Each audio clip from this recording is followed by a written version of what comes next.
We're going to meet Bruce Fordyce. Bruce Fordyce has won the Comrades Marathon. This is an ultramarathon in South Africa. It's 56 miles, 90 kilometers. It's a very famous South African race. It was particularly big during apartheid because nobody could compete outside of South Africa. All the sanctions meant that the athletes had to compete within South Africa. So it became a very important race. It was a point where people could shine. You're Bruce, yes? Yeah, well done. I'm Eddie. Everything you've done. Well, thank you. Fabulous. And so we're going to go for a little bit of a run? Yeah, but you have to be very slow. Okay, no, well, join the slow club. Okay. I have personal worsts. I know he had an earlier attempt a couple of years ago and it went wrong. I was just amazed that he's come back, because normally that would put people off, but obviously it was unfinished business for him, so he's come back to make sure he finishes the business. Well, I was just interested in 1981 when you won your first Comrades and you decided to wear the black armband. And so what happened was I had come second and third in Comrades, and I had never won it. And by 81, I was champing at the bit. I knew I could. I had a very good chance. Like a hammer blow. 1981 was 20 years of the nationalist government being in power.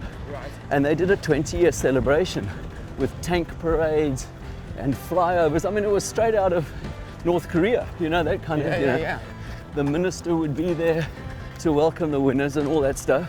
A lot of runners withdrew, particularly our black runners. The armband was the compromise that we worked out as students to be able to run, but show our displeasure. There were about 40 or 50 people with armbands in, but I was just the prominent one because I won. I got hit by tomatoes, I got hit by eggs. Boo, boo, boo, boo as I went past. But they couldn't believe that not just me alone, but that there were white runners out there protesting, you know. Near the end of the race, when it became apparent that I was going to win, one of the disgruntled wardens came in and tried to switch it off, you know. And they said, no. And eventually he said, oh, all right, he may be a commie, but he's still a sportsman. Thanks, Eddie. It was an honor and a privilege. Thank you. Yeah, thanks a lot, and well done for everything you're doing.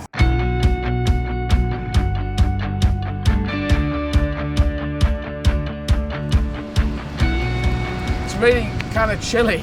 I've got used to the heat, and now I'm down at the seaside, and it's kind of chilly, so I've got to put a jacket on.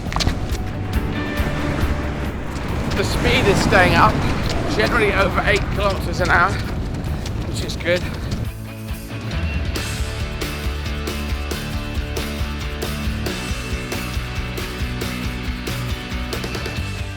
He's just cracked out a 5-hour 35 marathon with a load of messing about with Bruce Fordyce. So yeah, who knows? Maybe, just maybe.